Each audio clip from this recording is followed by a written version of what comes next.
Hi, my name is Daina Warren. I am the outgoing director of Urban Shaman Contemporary Aboriginal Art Gallery. I have been working there for 10.5 years, and today is my last day. I am very honored to be receiving the Manitoba Arts Award of Distinction. It means a lot to me, especially now that I'm moving on to a new chapter in my life. It just feels like a really nice kind of ending to all the work I did with Urban. I was born in Ponoka, Alberta.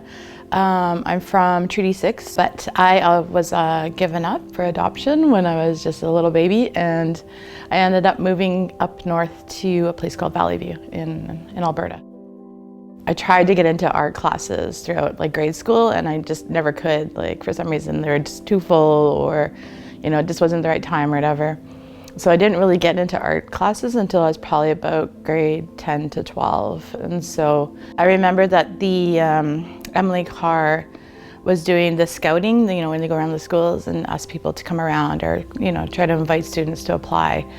And so I was instantly excited when they talked about the school, and I was like, oh, that sounds so amazing. And I applied, and they, of course, denied me. I wasn't very good at the time.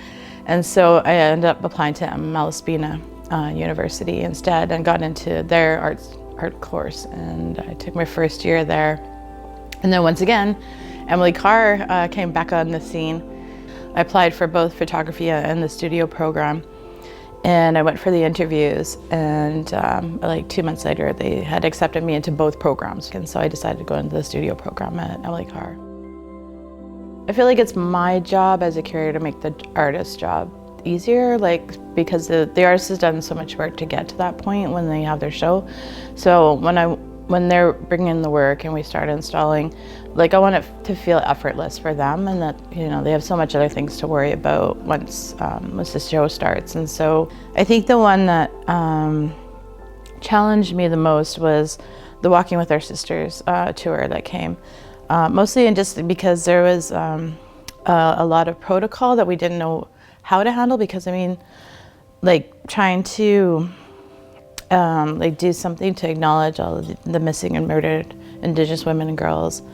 We're making up protocols right now for all these things that are happening, now it's the unmarked graves and stuff. So that one was challenged me on so many levels, just because of how we had to deal with kind of the racism around it.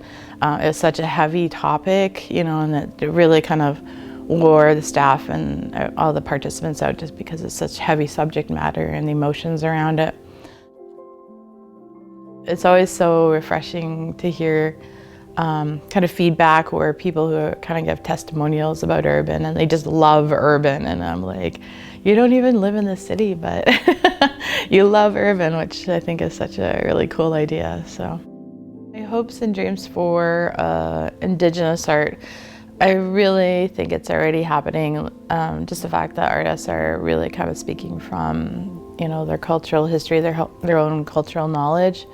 It's going to be interesting to see how much more people are going to delve into things and really explore all their practices, and be able to either if it comes from a more traditionally based perspective, or if it's something totally conceptual that just hasn't ever been done before. I think those are going to be such beautiful things to see. The next chapter of my life, I am going to Santa Fe to work at the Institute of American Indian Arts. So it's going to be it's definitely going to be kind of a learning curve again, just going from a small artisan center to something like a pretty big art school. The role that I'll be doing at this point in time will be with the Artist in Residence programs. Thank you to the Manitoba Arts Council for the award. That's really amazing. And yeah, I just want to thank everybody at Urban Shaman. It's been an incredible 10 years.